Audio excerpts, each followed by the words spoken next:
if you feel like you are constantly fighting cravings, struggling to lose weight, and blaming yourself for not having enough willpower, I need you to stop right there. Because the truth is, it is not about willpower at all. There's actually something happening inside of your body that is making weight loss so much harder. It's increasing your cravings, and it is keeping you stuck in an endless cycle of frustration. And problem is, nobody is talking about this. So today, I am going to be showing you exactly what's happening inside your body, why you feel so stuck, and we're going to go over how you can fix this so that you can finally start seeing the results that you're looking for. If you don't know me and you haven't been here before, hey, I'm Dr. Anna. I'm a medical doctor and a nutrition professional. And what I do is I help diabetics take control of their health without extreme diets, without unnecessary medications that don't actually get to the root problem of their disease. And I'm working with my patients on this every single day in my clinical practice. And I've actually seen time and time again why people struggle so much with this issue. So let's just break this right down from the beginning. In order to teach what's actually happening inside your body when you have type 2 diabetes, allow me to use an analogy here. We're going to break down why losing weight feels so impossible. So first, you need to understand, a lot of people think weight loss is a game of discipline. They think you need to hit it harder at the gym. You need to control your calorie intake. You need to count your macros up. You need to measure and control every aspect of your lifestyle. And what I've seen so many times is that if you just try harder, eat less, exercise more, you end up struggling more. Most people assume that that is the formula for losing weight, but I think that it's actually a formula for a losing battle. Now, if that were true, and that is a simple way to approach weight loss, why is it that so many of you are struggling with this, even if you're doing everything right according to this formula? Well, I'm going to break this down in a way that I think is going to make a lot of sense for many of you. So let's tackle this head on with my analogy here. I'm going to call this the airplane analogy. So I want you to follow me on this journey for a second. Imagine that every single meal you ate is kind of like an airplane full of passengers that's arriving to an airport. And the plane is full, just like your meal is full of calories. So picture the airplane lands in the airport. What usually happens is the passengers exit the plane. So what you can think about this in this way, the food that you eat in your meal, it goes into your mouth, it goes into your stomach, and there's a lot of chemistry that happens breaking down your food into simple molecules or the nutrient components. When it comes to diabetes, specifically the carbohydrates are often the molecule that's really driving the ship. So the food you eat that has carbs comes into your mouth, it goes into your stomach, and your body starts breaking it down into this basic molecule called glucose. And what happens? Glucose enters your bloodstream. So picture this glucose or these molecules like the passengers stepping off of the airplane, entering the airport. What's the next step that's going to happen? Well, these passengers, they cannot just stay in the airport forever. They have to go somewhere. And in order for them to go somewhere, they usually have to collect their luggage. So there's a lot of assortment and shuffling that's going on inside, much like the chemistry that's happening in your body after you eat. So everybody in the airport is going to the baggage claim, they're collecting their luggage, maybe some of them are having problems, it can be a little bit chaotic. There's a lot of things happening at once. And then ultimately, what happens? Well, those passengers need to exit the airport. They need to find transportation. Maybe they get on a bus, maybe they call a taxi, or they call somebody to pick them up. But either way, they have to get transported out of the airport and go into the city or to the place where they're eventually going to go and find their lodging. So picture it.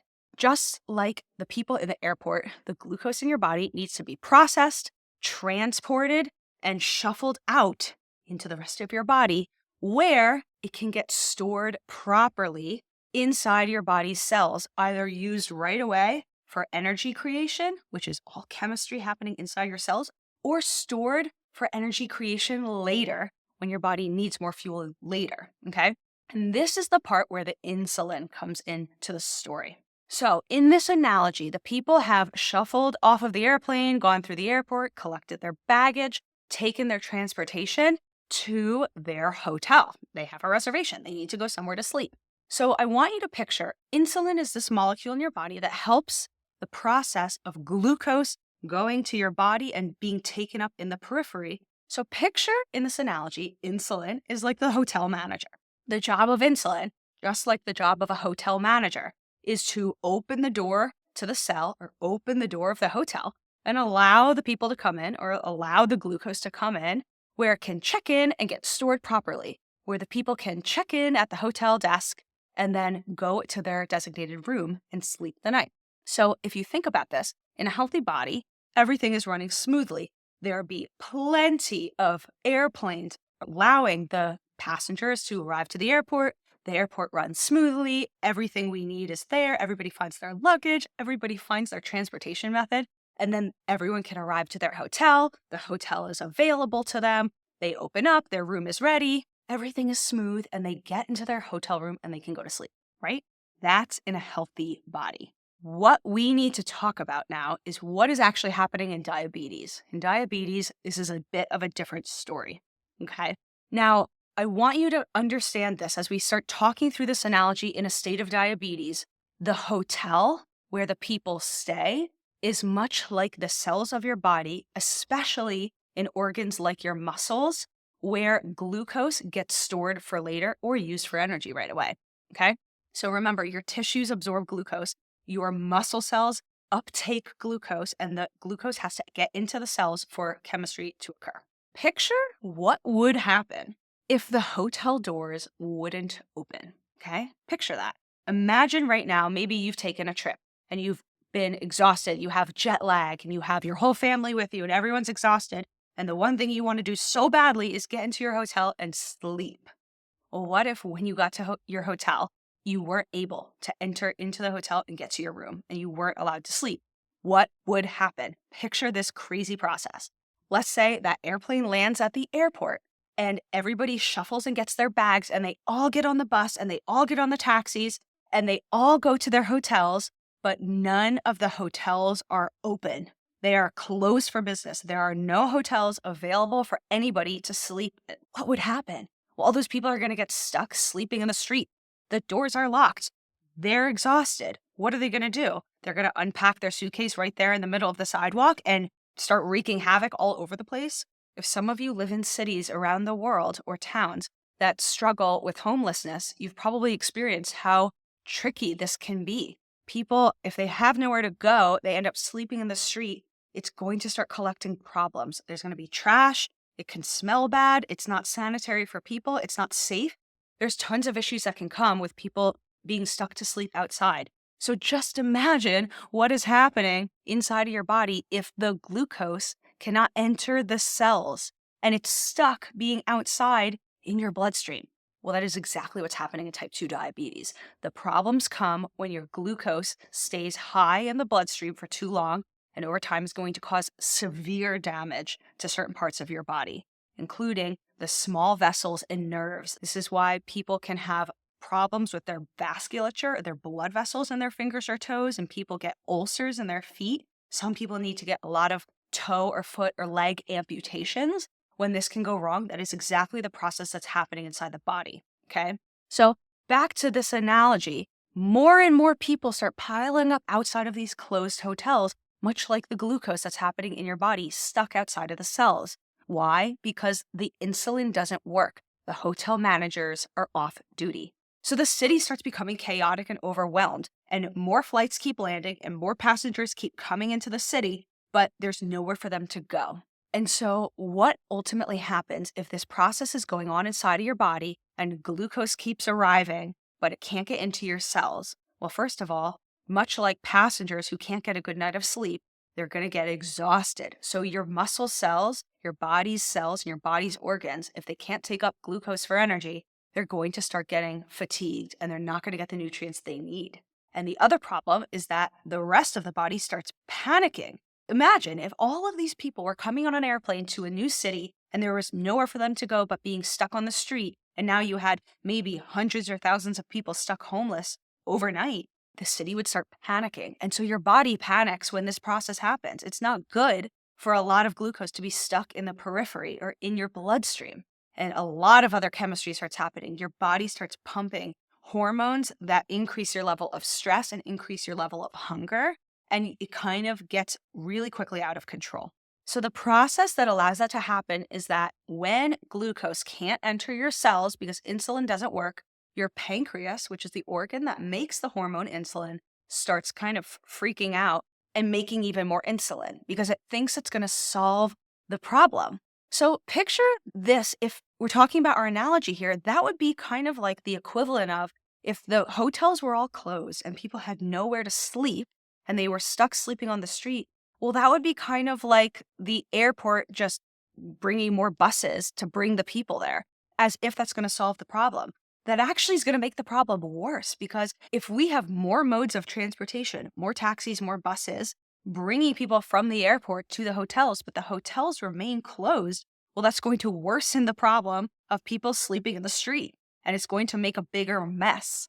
And so, unfortunately, our pancreas's response to having insulin resistance, which is to produce more insulin, is ultimately making the problem worse. And this is why diabetes can be so tricky to treat if it's not well controlled. Okay. Unfortunately, if a lot of you have probably already made this connection, more insulin here is not going to fix the underlying problem in type 2 diabetes. Your cells are still resistant to insulin, even when your blood sugar starts rising and you're producing more insulin as a response to that. More insulin is not making your cells more responsive to it. So it's really, really, really tricky. And this is why diabetes can be kind of a catch-22. Ultimately, what's going to happen? So what would normally happen if you had a lot of people now sleeping in the street of your city? Well, the city government is probably going to step in and try to put those people somewhere. Maybe they're going to create like a short-term encampment or a place where people can quickly stay, like a gymnasium or some convention center where people could sleep if there were no more places to go in a hotel. Well, think about that in your body. What does your body do? Your body has all this extra glucose. It can't put it into the cells where it needs to go. It can't enter the muscle cells because your body is resistant to insulin. So instead, it kind of collects it and puts it all in a fat cell. It stores those extra calories as fat. And this is why weight gain is so abundant in people with type 2 diabetes. And it's really, really, really tricky to get ahead of this if you don't address the insulin resistance. So I'm sure you've made this connection at this point. There's no amount of willpower that's just going to snap you out of it and fix this problem. If your body is working against you, you need to address the underlying issue. So instead of blaming yourself, let's just talk about the real solution here. How about we find a way to get those hotels up and running again? Open those doors back up and allow the glucose to finally go where it needs to go, which is inside the cells. And allow those people to finally go where they need to go, which is into their hotel room where they've made a booking. So this is where I like to address my solution to this. This is a 3-step process that I would argue helps you fix insulin resistance, helps you open up those hotels and get people sleeping where they need to be, or get your glucose where it needs to go. So this is really for you if you're somebody who wants to just stop fighting your cravings. You do want to have your metabolism boost. You do want to improve your overall health. You want to finally start burning fat instead of storing more fat. And if that's you, you really just need to focus on 3 key areas here. So step number 1 of this process, you need to build more muscle. When it comes to our analogy, this is kind of like your hotel expands and construction is done. And now there's more hotel rooms available for people. So not only did we allow our hotels to open and take in the people who've already made their bookings, we can actually take in more visitors of the hotel because there's more rooms available. So this is where you need to think about muscle health and muscle strength. A lot of people always like to think about weight loss in terms of cardiovascular exercise or doing cardio. Again, this is kind of an old approach that I think is pretty dated at this point. We know that that's just not the best way to lose fat quickly or lose fat at all in the long term.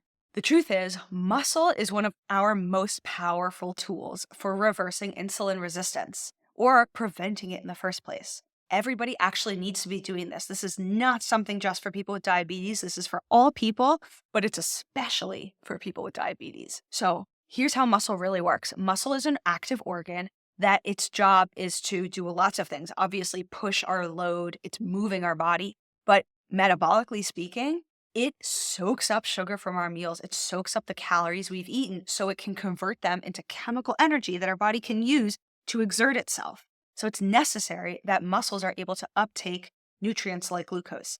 And overall, if it's able to do this effectively, this is totally going to reduce the need for excess amount of insulin.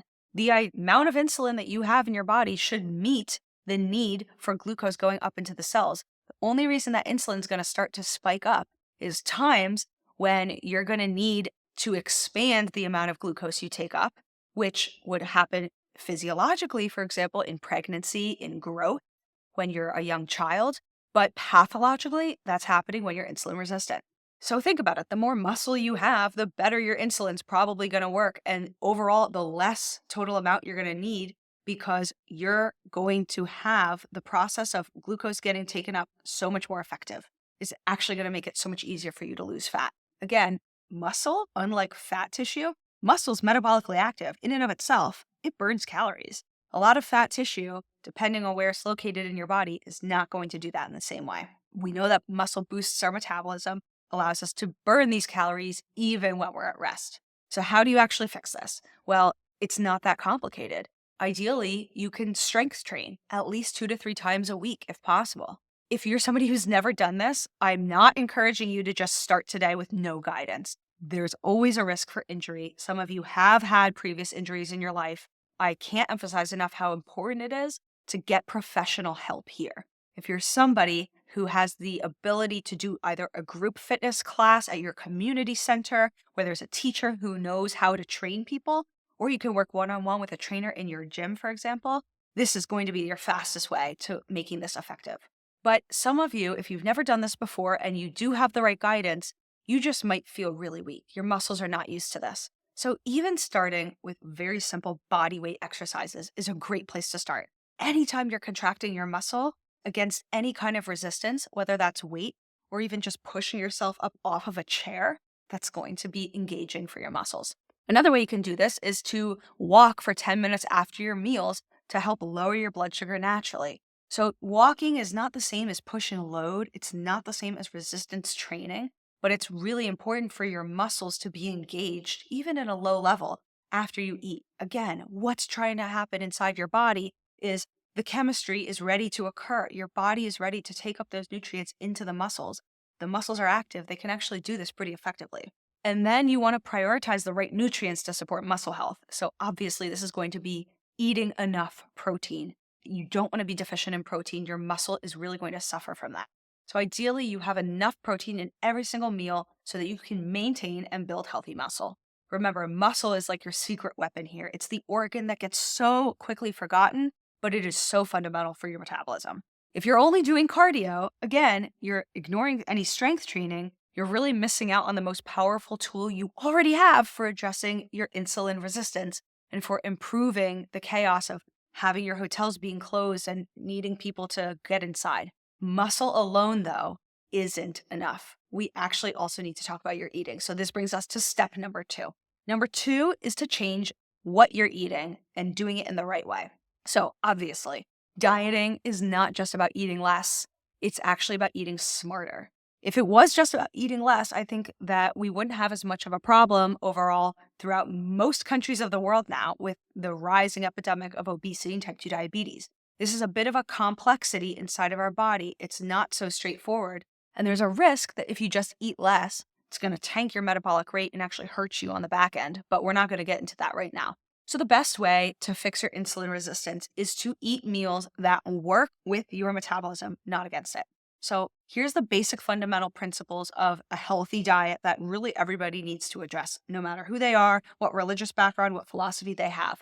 Everybody needs protein. We already addressed that in step number 1. This is obviously important for maintaining healthy muscles and a healthy metabolism. But as well, we need to have enough healthy fiber to support our digestive process, to support our colon health, to support the microbiota or the bacteria that live inside of our gastrointestinal tract. It is a big part of our health overall, and it's very important for stabilizing blood sugar. And then we need to have enough healthy fat. Fats are an essential nutrient for our body. There's no other way to say it.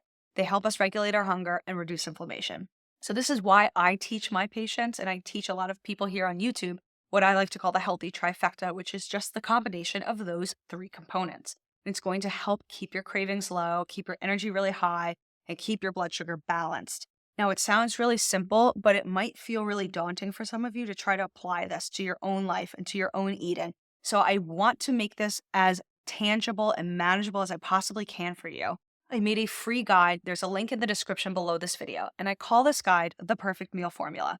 It is my way of teaching you the basic fundamental framework that you need for healthy, balanced meals and healthy, balanced nutrition so you can improve your diabetes, improve your weight management, improve your overall health, and make this process really smooth. So don't forget to download. The link is in the description below. This guide is free to all of you. There's one more piece of the puzzle that we have not yet addressed. We've talked about insulin resistance. We've talked about healthy muscles. We've talked about creating balanced meals. But there's another hidden enemy that is existing in a lot of chronic diseases, especially type 2 diabetes. And this is chronic inflammation. This is the thing that can keep all of you stuck. So let's now get into step number 3, which is decreasing inflammation in our body. So what is inflammation? Some of you may be familiar that we have this thing called the immune system. And the immune system's job is to fight threats that we come into contact with. So the typical threats that our immune system is fighting constantly is things in the environment that we're always exposed to. Bacteria, viruses, fungi, you name it. The things that often get us sick. But there's different mechanisms that our immune system uses to fight different threats. One of those is to create what's called an inflammatory reaction. That's where you have certain white blood cells that are sending different chemical signals to different parts of your body, letting it know, hey, we're fighting a war over here. I'm trying to create inflammation, which is going to help bring a lot of blood flow to the area to bring more white blood cells. And we're not going to go into the mechanism beyond that because it can get really complex. It's actually really cool science. But the point is, inflammation is a protective mechanism that our immune system uses to fight off threats. What's the issue? In the short term, this makes sense. If we have an infection, we have a cut in our skin, and there's bacteria that we're exposed to, we obviously want our immune systems to start fighting the bacteria so we don't get sick from it. The problem is there's other kinds of stressors on the body or other threats that we are dealing with that inflammation is really not the best mechanism to address. But our body only has the tools that it has. So if it sees a threat, it's going to respond to that threat the way it normally would with inflammation. And when it comes to metabolic stress, that happens when we're eating the wrong stuff and we're not taking care of our organ systems and we're not doing things like healthy exercise. Inflammation can go unchecked for too long and cause even more problems. The science here is not entirely crystal clear. It's not so certain whether inflammation in and of itself is a driving mechanism or a driving response from the process of diabetes or other chronic diseases like high blood pressure, heart disease, fatty plaque buildup. But what we know is that there's a pattern with all of these chronic diseases. They all have this chronic inflammation. So this is a really important thing that you understand. It is one of the biggest reasons that insulin resistance won't go away. And we're never going to tackle your diabetes head on if we don't address the inflammation. Now, inflammation makes your cells more resistant to insulin, which is super terrible if you think about it. It's going to increase hormones in your body that increase stress, like cortisol. And that's going to end up leading to a stubborn cycle of fat storage because the body is stressed. It wants to maintain as much energy and conserve the energy as it can. And the body's way of doing that is by storing energy as fat, especially around our abdomen. So this is so tricky for so many of you who are trying to lose belly fat. Now, how can you actually fix this? Well, there's more than one way, but in a very simple approach, you can avoid some of these ultra-processed foods that we know spike inflammation and insulin. These are things that have a lot of added sugar, added chemicals, added salts, added oils, things that our body doesn't really need, but gets. And unfortunately, this is going to cause the inflammation to go out of control.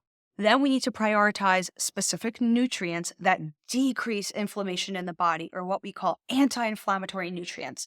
This is going to be something like omega-3 fats. These are potent chemicals in our body that fight inflammation. They help decrease reactive oxygen species or free radicals. So where are you going to get omega-3s? Well, this is from healthy sources of fat like flax seeds, walnuts, chia seeds, fatty fish like salmon or sardines. These are all going to help us reduce inflammation in our body. And another way to do this is by getting a healthy amount of sleep that our body needs.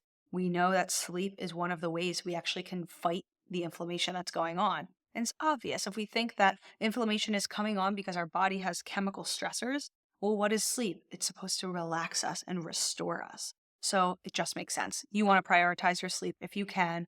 Ideally, the ballpark that everybody likes to say is 7 to 9 hours, but you're going to know the amount that your body really needs to feel refreshed. So here's why this changes everything. I really want to drill this point home. If you're able to address inflammation, your cravings are going to start to disappear. Your energy is going to start improving. Your body is naturally going to start burning fat instead of just storing it because, again, you're pulling yourself out of a stress mode and into a relaxed mode. And obviously, if you're taking all three of these steps in this formula head on and applying it to your life, you really don't just have to rely on willpower. And willpower is not a sustainable way to improve our health. You also don't have to keep fighting against your body. You're going to be working with it and you're going to notice the differences. Your symptoms often are going to improve. You really just want to make sure that you have the right guidance to do this. And so I want you to take the first step. Try applying at least one of the things I talked about in this video, whether it's starting to engage in resistance training or doing something to engage your muscles, whether it's addressing this inflammation, or whether it's building your healthy and balanced meals, giving you the nutrition you really need. And don't forget, my free PDF guide, The Perfect Meal Formula, is a free tool that I made for you to just start applying this right away because your health depends on it. I don't want you to feel like you're suffering and feel like you're stuck. This is really much more approachable and manageable than you think. Sometimes we just need a little bit of guidance. And so that's why I have this here for you. I hope this video was helpful for you. I have so much more information on this channel. Jump into my other content, all about how to tackle your diabetes and improve your health. You're going to love those videos, and I'll see you over there.